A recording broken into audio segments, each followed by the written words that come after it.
कहानी की शुरुआत होती है 150 साल पहले इंग्लैंड के एक गांव से, जिसका नाम वॉल था। दरअसल ये नाम इसलिए पड़ा क्योंकि इस गांव के इर्द गिर्द एक बहुत लंबी दीवार थी। गांव में किसी को भी इस दीवार को पार करना सख्त मना था, क्योंकि ये माना जाता था कि उसके पार बेहद खूंखार और खतरनाक जीव रहते हैं। तभी एक लड़का वहां आकर दीवार के उस पार जाने के लिए गार्ड से बहस करने लगा। गार्ड के लाख मना करने के बावजूद भी वो चुपके से दीवार के उस पार निकल ही गया। थोड़ा दूर चलते ही वो एक गाँव में पहुंचा जहाँ कई अजीबोगरीब चीजें मौजूद थी। तभी उसकी मुलाकात एक लड़की से हुई जिसने उसे एक फूल देकर कहा कि ये बुरे साए को दूर भगाएगा। तभी अचानक लड़के की नजर उस लड़की के पैरों पर पड़ी, जिन्हें एक मोटी जंजीर से बांधा गया था। पूछने पर लड़की ने बताया कि वो एक राजकुमारी है और ये जंजीर तो एक चुड़ैल ने बांधी थी, और जब तक वो चुड़ैल मर नहीं जाती तब तक वो इस जंजीर से आजाद नहीं हो सकती। ये सुनकर लड़के ने कहा, beautiful girl, why fear when I hear? 1 minute में तोड़ दूंगा जंजीर।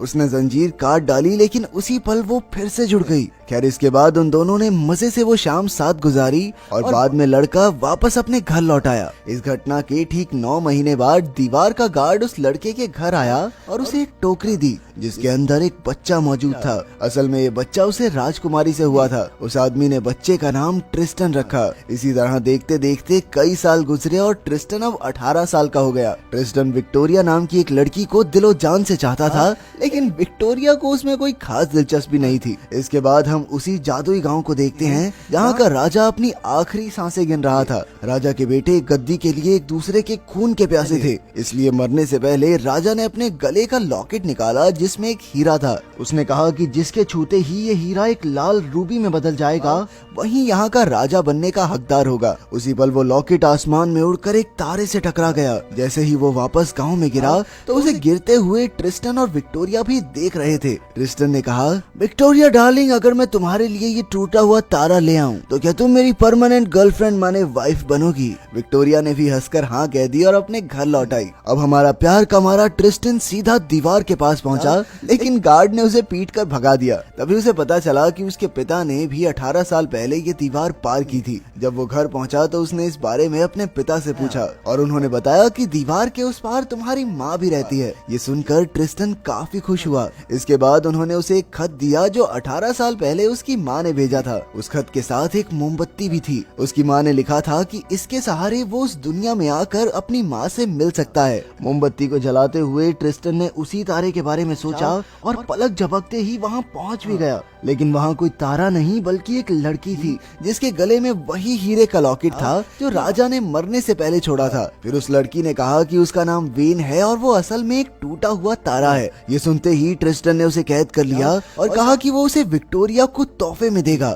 और फिर बाद में अपनी मोमबत्ती के जरिए वापस घर भेज देगा। जैसे तैसे वेन उसके साथ जाने को राजी हो गई। तभी हम 3 चुड़ैलों को देखते हैं जो 200 साल से उस तारे के जमीन पर आने का इंतजार कर रही थी। असल में उनका मानना था कि उस तारे के दिल को चीर कर वो फिर से जवान हो जाएंगी। फिर उनमें से एक चुड़ैल ने एक जानवर को मारकर उसका दिल खा लिया और उसी वक्त वो फिर से एक जवान हसीना में बदल गई। उधर राजा के तीनों बेटे प्राइमस, टर्टस और सेप्टिमस आज भी लॉकेट की तलाश में थे। आपसी रंजिश के चलते सेप्टिमस ने टर्टस को मार डाला और प्राइमस के साथ हीरे की खोज में निकल पड़ा। दूसरी ओर ट्रिस्टन और वेन चलते चलते थक गए थे, इसलिए वेन एक पेड़ के नीचे बैठ गई। फिर ट्रिस्टन खाना ढूंढने के लिए जंगल में गया, लेकिन उसके लौटने से पहले ही एक यूनिकॉर्न वहां आकर वेन को अपने साथ ले गया। इसके बाद डार्क मैजेस्टी ने अपने शानदार जादू से एक नकली गांव का निर्माण किया। उसकी बहनों ने उसे बताया कि वो तारा वेन बहुत जल्द यहाँ आने वाली है। थोड़े ही समय में वेन वहाँ आई और डार्क मैजेस्टी उसे बहला फुसला कर अपने घर ले गई। उधर ट्रिस्टन उसी पेड़ के नीचे सो रहा था।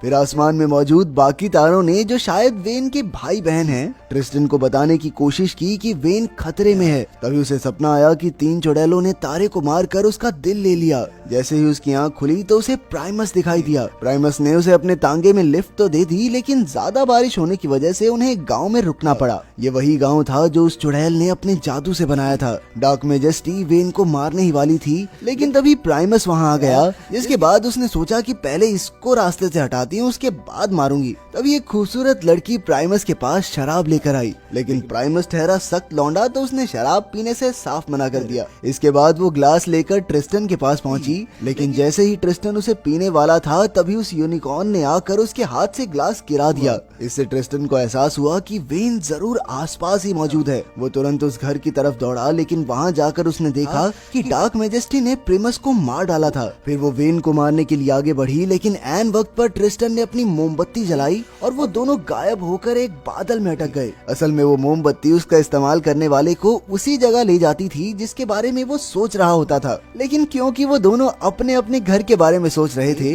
इसलिए वो बीच में ही फंस गए, जहाँ उन्हें कुछ समुद्री डाकुओं ने दुश्मन समझकर अगवा कर लिया। लेकिन बाद में उनके सरदार ने उन पर दया करके ट्रिस्टन को थोड़ी तलवारबाजी सिखाई और उन्हें पास वाले टापू पर छोड़ दिया। फिर चलते चलते उनकी मुलाकात एक दूसरी चुड़ैल से हुई और उन्होंने उससे मदद मांगी। तभी अचानक चुड़ैल की नजर उस फूल पर पड़ी जो ट्रिस्टन के पिता ने उसे दिया था। उसने कहा कि अगर वो उसे फूल दे देगा तो वो उसे गांव तक ले जाएगी। जैसे ही ट्रिस्टन ने उसे फूल दिया तो चुड़ैल ने जादू से उसे एक चूहे में बदल दिया। तभी वेन उस पर चिल्लाने लगी, बेशरम चुड़ैल, ये क्या कर दिया तूने? ये चुड़ैलों भरोसा करना ही नहीं चाहिए। लेकिन वो चुड़ैल उसे देख या सुन नहीं पा रही थी। वेन इस चीज का फायदा उठाकर तांगे में बैठकर गांव के बाजार तक पहुंच गई। फिर जब चुड़ैल ने जादू से चूहे को ट्रिस्टन बनाया तो वेन चुपके से उसे भगाकर एक होटल में ले आई। दूसरी ओर सेप्टिमस समुद्री डाकुओं से मिलने गया और ट्रिस्टन और वेन के बारे में पूछा, लेकिन डाकुओं ने उसे उनका पता देने से साफ इनकार कर दिया। वो अकेला था और डाकू काफी सारे, तो सेप्टिमस भी मौका देखकर वहाँ से भाग निकला।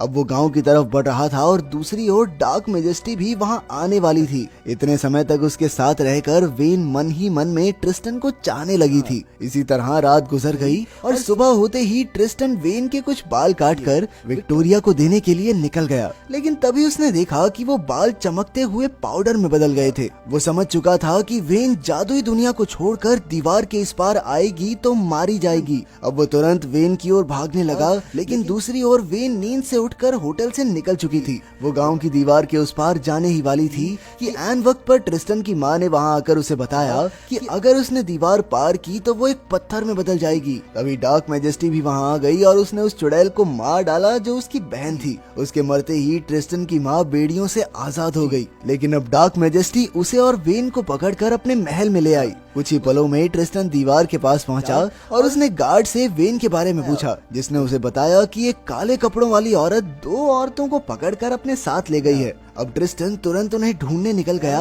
और वहीं सेप्टिमस भी किसी तरह डार्क मैजेस्टी के महल के बाहर पहुंचा। वहीं ट्रिस्टन और सेप्टिमस की टक्कर हुई और सेप्टिमस ने कहा कि उन दोनों की मंजिल एक ही है, इसलिए उन्हें मिलकर तीनों चुड़ैलों को खत्म करना चाहिए। ट्रिस्टन भी इसके लिए राजी हो गया और सेप्टिमस ने तुरंत अंदर जाकर एक चुड़ैल को जान से मार डाला। फिर जैसे ही वो ट्रिस्टन की माँ को मारने के लिए बढ़ा तो पता चला कि वो तो सेप्टिमस की बहन है, जिसका असली नाम ऊना था। आखिरकार ऊना ने ट्रिस्टन को बताया कि वही उसकी माँ है और ये सुनते ही ट्रिस्टन ने खुशी से उन्हें गले लगा लिया। लेकिन इसी बीच डार्क मैजेस्टी ने अपने काले जादू की मदद से सेप्टिमस का काम तमाम कर दिया। उसने गुड्डा बनाकर उसे पानी में डुबा दिया और अब सेप्टिमस भी अपने बाकी भाइयों की तरह भूत बन गया था। दूसरी ओर ट्रिस्टन भी एक चुड़ैल को मारने में कामयाब रहा और अब उसका सामना हुआ डार्क मैजेस्टी से। लेकिन उसका कोई भी जादू ट्रिस्टन का कुछ नहीं बिगाड़ पाया, क्योंकि ट्रिस्टन के पास उसके पिता का दिया वो फूल था। ये फूल उसने चुड़ैल को मारकर वापस ले लिया था। तभी अचानक डार्क मैजेस्टी ने जादू करके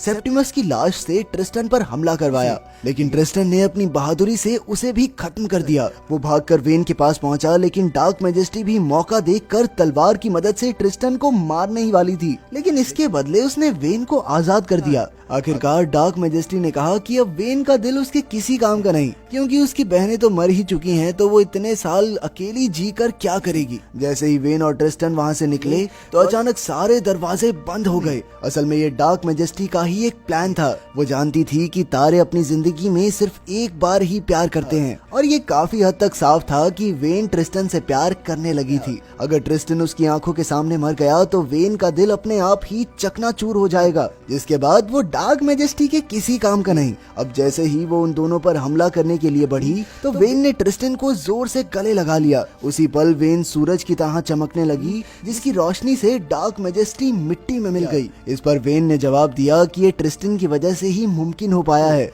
क्योंकि जब एक हीरे को उसका सच्चा प्यार मिल जाता है तब जाकर वो इतना चमकता है। फिर ट्रिस्टन की नजर उस हीरे पर पड़ी और जैसे ही उसने हीरा उठाया तो वो एक रूबी में बदल गया। फिर उसकी माँ ने उसे बताया कि ये हीरा उसके पिता छोड़कर गए थे। उन्होंने कहा था कि जो भी उसे रूबी में बदलेगा वो ही अगला राजा होगा। इसके बाद ट्रिस्टन और वेल उस जादुई दुनिया के राजा रानी बन गए। उन्होंने वॉल गांव में रहने वालों को भी यहाँ आने की इजाजत दी और इसी तरह 18 साल बाद ऊना भी अपने पति से मिल पाई। फिर उसने ट्रिस्टन और वेन को वही मोमबत्ती तोहफे में दी। इसी तरह कई साल बीत गए लेकिन वो दोनों कभी बूढ़े नहीं हुए। आखिरकार जब वो परनाना परनानी बने तो उसी मोमबत्ती के इस्तेमाल से तारे बनकर आसमान में चले गए और अपनी खुशहाल जादुई दुनिया को देखते रहे।